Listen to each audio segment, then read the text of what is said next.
Sujet en fait, et je le sens sur ce plateau par rapport à tout ce qui vient d'être dit, un certain nombre de choses qui ont été dites, et la situation c'est très grave de dire sur un plateau de télévision que le Maroc refuse l'aide d'un pays. Ah non, alors, si vous me permettez... C'est ce qui émane de tout ce qui vient d'être dit. Si vous me permettez... Il est extrêmement grave, c'est même, je considère que c'est un appel à rébellion des populations marocaines. On est en train de dire aux Marocains, on veut vous aider, mais votre gouvernement ne nous laisse pas vous aider. Je considère ceci comme étant extrêmement grave. Alors, et il va falloir... Si vous me permettez de faire une petite parenthèse... le corriger. Puisque vous m'avez donné la parole, Benjamin, j'aimerais pouvoir terminer, puisque c'est un sujet extrêmement Et je vous laisse terminer dans une seconde, mais juste je fais une parenthèse. L'idée n'est pas de dire que le Maroc a refusé. L'idée est bien de souligner que les autorités marocaines, contrairement à d'autres pays comme l'Espagne, c'est ce qu'on évoquait avec l'ambassadeur, que les autorités marocaines n'ont pas encore répondu je vais vous donner les 4 aux pays propositions qui françaises. opèrent, au moment où nous parlons, avec leurs équipes cynophiles, sur le territoire marocain. Il y a en effet l'Espagne, avec 57 sapeurs-pompiers. Il y a les Britanniques, contrairement à ce que disait Monsieur le courtier, ils ne semblaient pas en être informés, qui ont commencé à opérer en fin d'après-midi. Il y a les Qataris et il y a les Émiratis. Et à ma connaissance, et effectivement, je rejoindrai Monsieur le courtier là-dessus,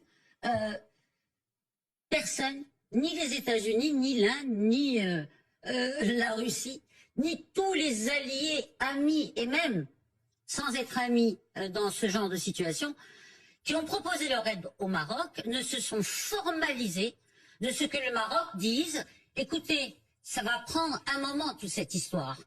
Nous avons... Mais personne ne se formalise. Je m'excuse, Amandine, si vous permettez. Oui, d'interrogation. Je voudrais juste terminer le raisonnement.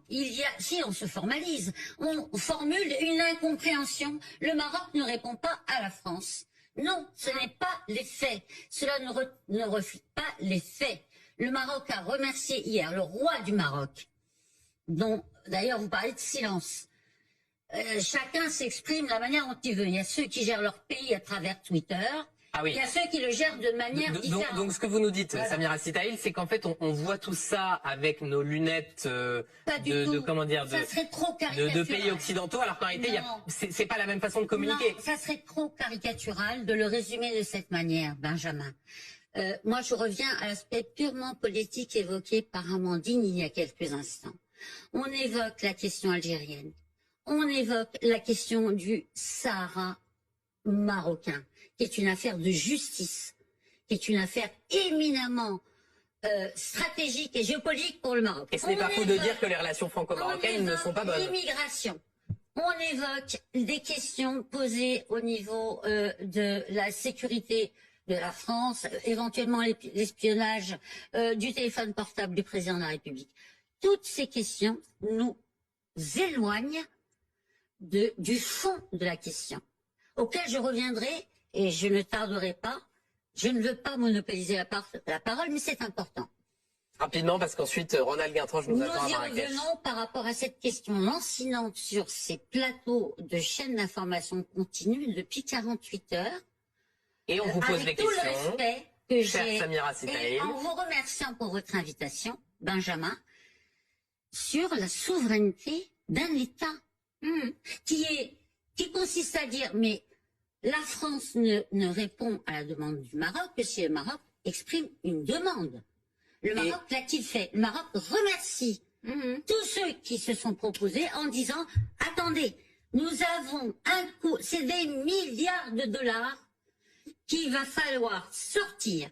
Il y a un coût social, éducationnel, il y a un coût patrimonial absolument extraordinaire qu'il va falloir, à un moment donné, que chacun de nos partenaires, de nos alliés, se départissent d'une posture politique pour véritablement et de manière sincère venir, comme le font les ONG aujourd'hui, et personne n'y voit quoi que ce soit redire. On a l'impression que Chère Samira Sitaïl, on aura le temps. Ne sont pas les bienvenus. On aura le temps. C'est totalement faux. Les Français sont les bienvenus.